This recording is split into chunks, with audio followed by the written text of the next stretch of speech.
America, the land of the free, the land where we honor homicidal murderers. Hi, my name is Gideon Chasey, and today I'm going to be talking about why we should not have a federal holiday honoring Christopher Columbus. Christopher Columbus Day was established to celebrate the voyage that discovered America, which is something he didn't even do. That credit would go to Leif Erikson, a Norse Viking who came here over 500 years before Christopher Columbus even had the idea to get on a boat and come to the Americas.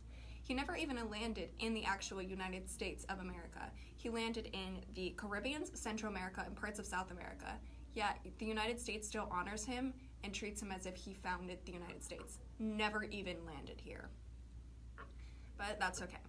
Christopher Columbus might not have been the first person to discover America per se, but he was the first to establish America's pedophile sex trade, which is only one of the many awful things he did to the native people.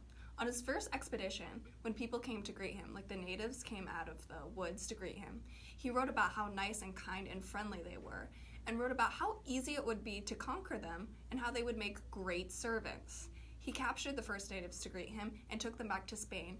Many of them died on the way to Spain because they didn't have proper health conditions and everything as they do now. On his second journey, he went to Hispaniola. Hispaniola was this island.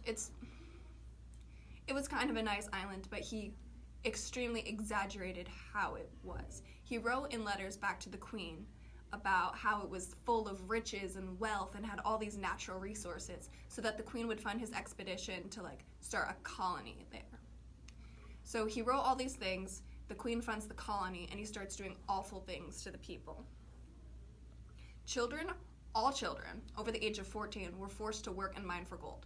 And he wrote to the Queen about how it's full of gold, there's so much gold. The island had no gold. They ran out, they mined it all. And Christopher Columbus had children over the age of 14 mining in a goldless island. And if they couldn't bring a certain amount of gold back every 3 months, they got their hands cut off. And they were forced to wear their severed hands, around their neck as punishment. This also scared off all of the other children.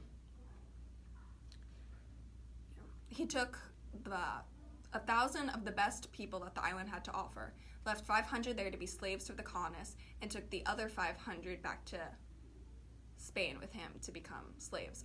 Of the 500, 250 died, so a lot of people died. The third voyage, he came back to Hispaniola, and he brought attack dogs. The attack dogs he used to keep the natives in line. If a native disobeyed or said anything against him, he set the attack dogs against them. And the attack dogs would literally rip the people limb from limb while they were still alive. And when they ran out of dog food for the attack dogs, they gave the dogs native babies that they ground up. A missionary from Spain, he came back to the third time with Columbus. He wrote about all the atrocities. He said he saw men making bets about who could slice natives in half for a game. There were men that took babies and would just boil them just for fun because they had nothing else better to do. They committed so many atrocities against the native people. His crimes were so bad that even Spain put him in prison. Spain, a country who is no stranger to barbaric torture, thought, hey, Christopher Columbus, kind of a sicko, we should do something about it. So that's the level. He was barbaric even for this time period, which was, in of itself, a very barbaric time period. One of the main arguments people have for why we should celebrate Christopher Columbus Day is the impact his discoveries had on the world, which is true. The world would definitely not be the same without Columbus Day. No, the world will not be the same without Christopher Columbus's discovery, which all props to him. The world would not be the same. The world also would not be the same if Hitler hadn't decided to kill 6 million Jews. But I feel pretty confident in the fact that everyone would be absolutely appalled if we had an Adolf Hitler Day, celebrating the fact that Hitler changed the world forever.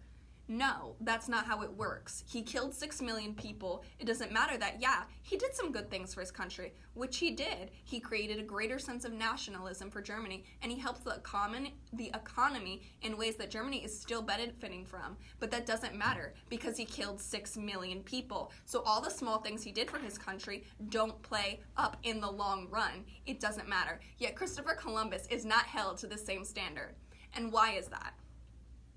Also, the only other person in America who's honored with a federal holiday is Martin Luther King Jr.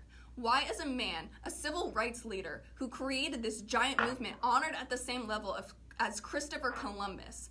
The man, his biggest accomplishment is creating a pedophile sex trade. Why is that? Girls as young, he wrote it in his own journals, that girls from 9 to 10 were the most popular, and he was okay with that. Why is this man given a federal holiday in America? Why?